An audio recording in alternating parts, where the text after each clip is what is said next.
ಸಮಾಜಘಾತಕ ಶಕ್ತಿಯನ್ನ ಮಟ್ಟ ಹಾಕಲು ವಿಶೇಷ ಪಡೆಯ ಅಗತ್ಯವಿದೆ. ಹಾವೇರಿಯಲ್ಲಿ ಈ ಬಗ್ಗೆ ಸಿಎಂ ಸಿದ್ದರಾಮಯ್ಯ ಹೇಳಿಕೆ ಕೊಟ್ಟಿರುವಂತದ್ದು.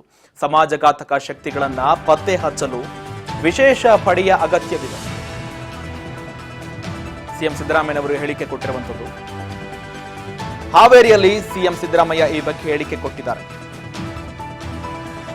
ಸಮಾಜಘಾತಕ ಶಕ್ತಿಗಳನ್ನ ಪತ್ತೆ ಹಚ್ಚಲು ವಿಶೇಷ ಪಡೆಯ ಅಗತ್ಯವಿದೆ. ಈಗಾಗಲೇ ಕರಾವಳಿಯಲ್ಲಿ ಕೋಮು ಹಿಂಸೆ ನಿಗ್ರಹ ಕಾರ್ಯಪಡೆ ಕೂಡ ರಚನೆಯಾಗೋದಕ್ಕೆ ಕೂಡ ಈಗಾಗಲೇ ಪರಮೇಶ್ವರ್ ಅವರು ಹೇಳಿಕೆ ಕೊಟ್ಟಿದ್ರು. ಆ ಪಡೆಯನ್ನ ರಚನೆ ಮಾಡೋದಾಗಿ ಕೂಡ ಮುಂದಾಗ್ತೀವಿ ಅಂತ ಕೂಡ ಹೇಳಿಕೆ ಕೊಟ್ಟಿದ್ರು. ಈಗ ಆ ಕಾರ್ಯಪಡೆಯನ್ನ ರಚನೆ ಮಾಡೋದಕ್ಕೆ ಗೃಹ ಸಚಿವರು ಕೂಡ ಈ ಬಗ್ಗೆ ಅವರೊಂದಿಗೆ ನಾನು ಚರ್ಚೆ ಮಾಡ್ತೀನಿ ಅಂತ ಸಿಎಂ ಸಿದ್ದರಾಮಯ್ಯನವರು ಈಗಾಗಲೇ ಹಾವೇರಿಯಲ್ಲಿ ಹೇಳಿಕೆ ಕೊಟ್ಟಿರುವಂಥದ್ದು. ಹಿಂದೂ ಕಾರ್ಯಕರ್ತರು ಸುಹಾಸ್ ಶೆಟ್ಟಿ ಹತ್ಯೆ ಪ್ರಕರಣಕ್ಕೆ ಸಂಬಂಧಪಟ್ಟಂತೆ ಹಾವೇರಿಯ ಅಕ್ಕಿ ಆಲೂರಿನಲ್ಲಿ ಸಿಎಂ ಸಿದ್ದರಾಮಯ್ಯ ಈ ಬಗ್ಗೆ ಹೇಳಿಕೆ ಕೊಟ್ಟಿದ್ದಾರೆ. ಜೊತೆಗೆ ಫಾಜಿಲ್ ಹತ್ಯೆಗೆ ಸರ್ಕಾರ 25 ಲಕ್ಷ ರೂಪಾಯಿಯನ್ನ ಪರಿಹಾರ ನೀಡಿತ್ತು. ಅದೇ ಪರಿಹಾರದ ಹಣದಲ್ಲಿ ಸಹೋದರ ಸುಹಾಸ್ ಹತ್ಯೆಗೆ ಏನಾದರೂ ಸುಪಾರಿ ಕೊಟ್ಟಿರ್ಬೋದಾ?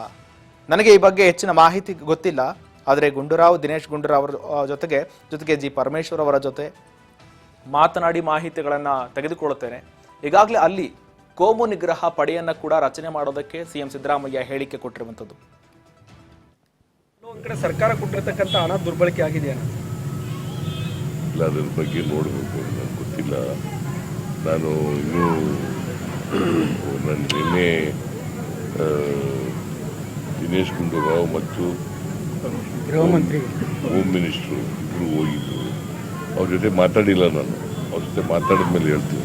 ಸರ್, ಈಗ ಕರಾವಳಿಯಲ್ಲಿ ಕೂಡ ಆಂಟಿ ಕಮ್ಯುನಲ್ ವಿಂಗ್ ಅನ್ನ ಸ್ಥಾಪನೆ ಮಾಡಿದ್ರಿ ಸರ್ ಹೊಸದಾಗಿ. ಈಗ ಯಾರು ಸಮಾಜಘಾತಕ ಶಕ್ತಿಗಳಿದ್ದಾವೆ ಅವುಗಳನ್ನು ಮಟ್ಟ ಹಾಕಲಿಕ್ಕೆ ಮತ್ತು ಪತ್ತೆ ಹಚ್ಚಲಿಕ್ಕೆ ಒಂದು ವಿಂಗ್ ಬೇಕಾಗ್ತದೆ. ಅದಕ್ಕೆ ಒಂದು ಸ್ಪೆಷಲ್ ವಿಂಗ್ ಬೇಕಾಗ್ತದೆ.